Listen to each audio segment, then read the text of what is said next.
സങ്കീർത്തനങ്ങൾ അദ്ധ്യായം 8.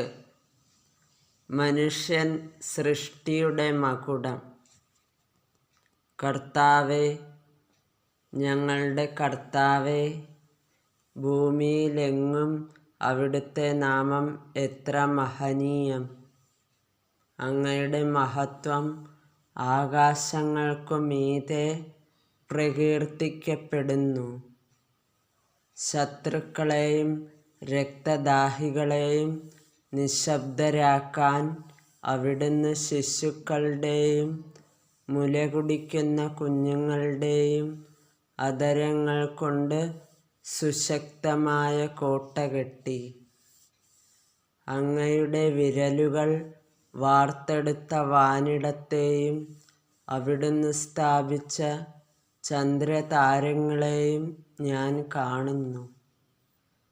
അവിടുത്തെ ചിന്തയിൽ വരാൻ മാത്രം മർത്യന് എന്ത് മേന്മയുണ്ട്!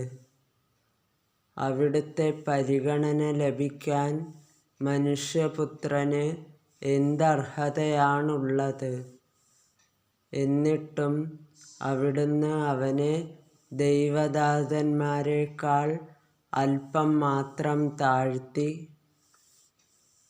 മഹത്വവും ബഹുമാനവും കൊണ്ട് അവനെ മകുടമണിയിച്ചു.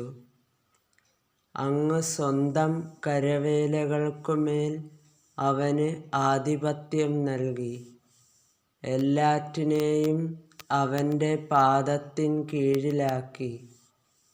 ആടുകളെയും കാളകളെയും വന്യമൃഗങ്ങളെയും ആകാശത്തിലെ പറവകളെയും സമുദ്രത്തിലെ മത്സ്യങ്ങളെയും കടലിൽ സഞ്ചരിക്കുന്ന സകലതിനെയും തന്നെ.